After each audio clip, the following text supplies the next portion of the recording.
Hello and welcome to Matt Chambers Connects, a podcast hosted by Matt Chambers.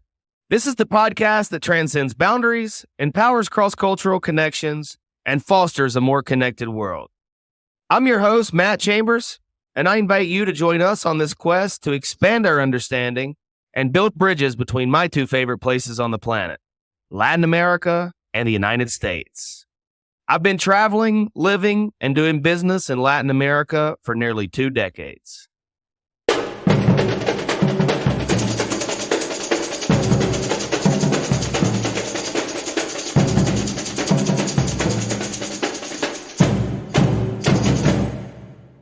In this very first episode, I really wanted to take a moment to introduce myself and share my vision for this podcast and for this platform. So if you don't already know me, then you should know that my life has been primarily shaped by these two incredible worlds. I'm your typical all-American guy with blonde hair and blue eyes and was born to blue-collar, hardworking parents in small-town USA. Literally middle of nowhere, West Virginia. I had 3 stoplights in my town as a child, but only after my parents strived for years to move us within striking distance of a grocery store and a hospital. Before that, you basically had to swing on a grapevine and ride a donkey to get to where I was born, so stoplights weren't really necessary for donkeys and grapevines. But nonetheless, once my parents scraped up enough money, we moved to the big city. This big city that I previously mentioned with the 3 stoplights. Most kids where I'm from literally think Latin America is just some place down near Mexico, and I was certainly no different as a child, at least.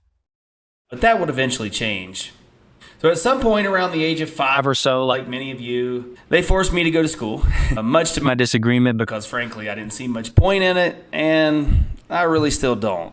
My dad had already taught me that reading books independently at home was a great idea, which I was doing. I was completing math problems that were well above what a 5-year-old was required to know at that time, and winning a few spelling bees as well. So in my mind, what the hell did I need school for? But needless to say, they made me go, and I was bored in school for the entire 13 years that the government forced me to show up. But they had this thing called the Troll Book Club, I'm sure many of you have seen, that came out every Friday where we could order books for about $1, and due to this, I was able to find some peace in the whole school idea. But this is where I began to learn a little about the Amazon rainforest and South America, and so eventually I went away to college, and not really because I wanted to, but because they told me it was really the only way that anyone was going to hire me for a job. Little did they know I didn't really want to work for anyone else anyway, so if I had it to do over again, I certainly would spend that time doing something else, starting and failing at a few businesses, because frankly, that's taught me more than any textbook or job ever has. So besides wasting those 5 years trying to prove to some guy that I can show up on time and do what he tells me, which I think is a complete, utter waste of time, although I'm really good at the first one, absolutely terrible at the latter, so working for myself was really inevitable anyway. But nonetheless, while I was in college, 2006, I believe in May of 2006, met some Venezuelan guys who are still great friends of mine, and they invited me to Venezuela after a few glasses of Johnny Walker. I mustered up the courage and bought a flight. And by the way, that wasn't the first time Johnny Walker made me do something a little crazy, and it damn sure wasn't the last, I promise. So in May of 2006, just one day after I graduated from West Virginia University, I was on my way to Hugo Chavez's newly communist Venezuela. And I know what most of you guys are thinking. What the hell is wrong with this dude? And why is he telling me about it? And I was actually thinking the same thing, but luckily I was able to avoid the kidnapping, the murders, the robberies, and all the other fun stuff that CNN and everyone else told me were likely to happen. But I think I owe a great debt of gratitude to everyone in the country because I think they are the reason that nothing actually happened to me at that time, and the reason that I'm still able to roam around today because they really watched over me, took great care of me there.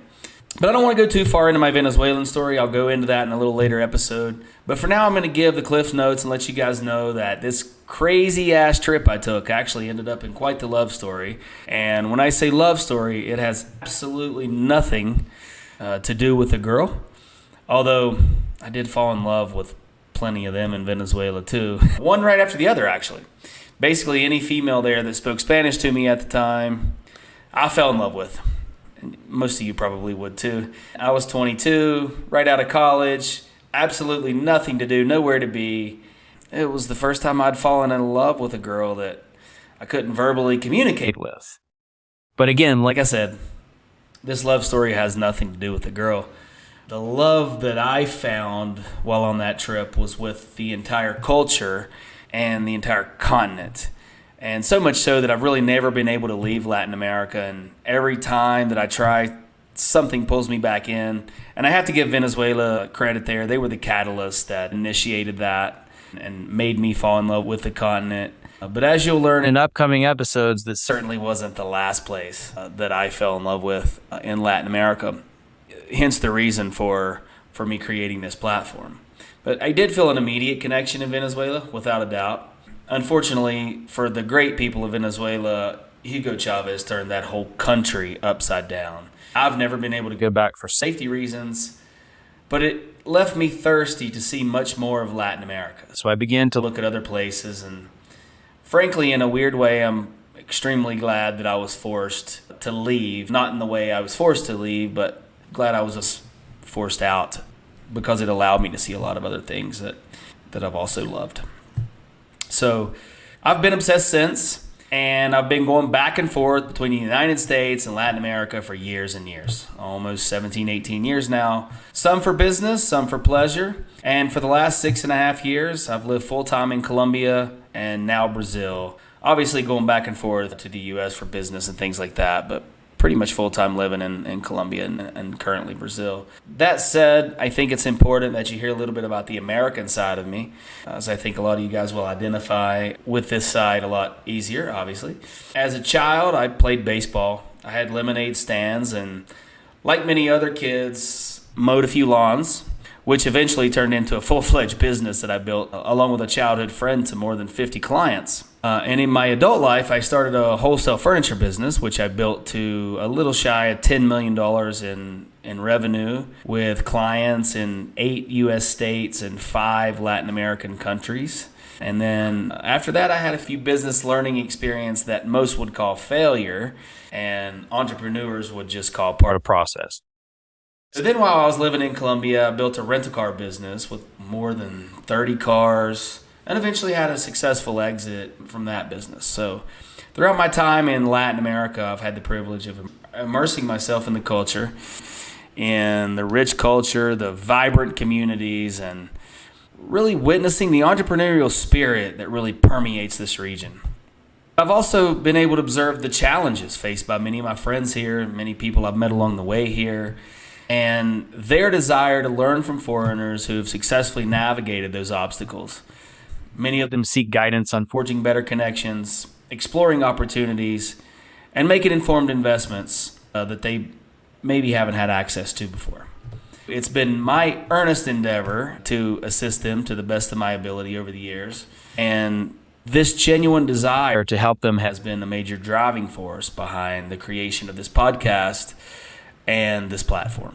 Additionally, while living in Latin America, I've unintentionally become a go-to resource for a lot of Americans, Europeans, who I've crossed paths with along the way during their travels.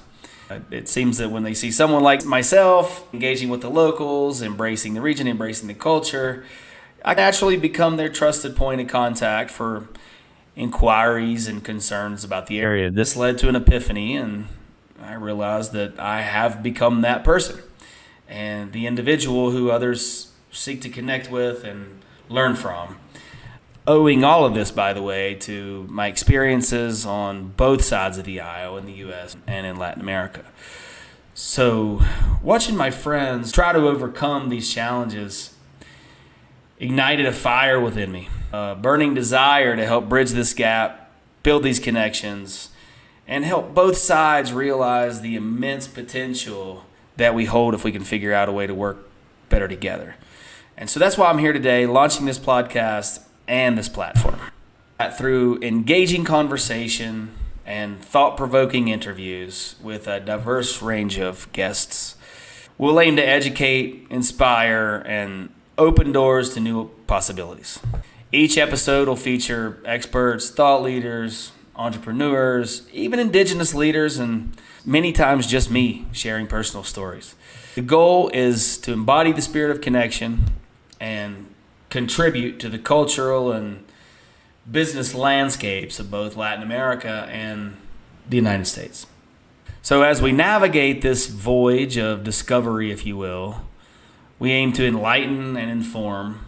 We'll delve into the shared histories that make both of these regions so remarkable. And through educational conversations, stories, and insights, we'll seek to foster understanding, facilitate connection, and forge a stronger bond between these two incredible worlds. But I don't want this podcast to be just about imparting knowledge. It's about engaging with you, our listeners.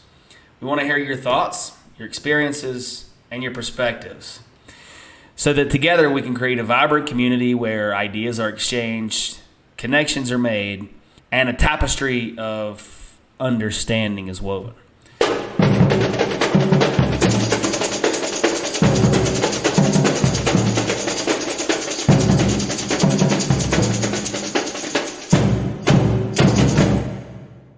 Thank you so much for joining me on this episode of Matt Chambers Connects. Stay tuned for upcoming episodes where we'll dive deeper into these two fascinating worlds. If you enjoyed today's episode, please subscribe to our YouTube channel, Matt Chambers Connects. You can also find us on Spotify, Apple Podcast, YouTube Music, and many other major podcast platforms so you don't miss a show. Also, please join us on our social media channels so you can connect with other listeners and ask your most pressing questions. And also tell us what types of guests you'd like to see on the show. Thanks again, and I'll see you next time.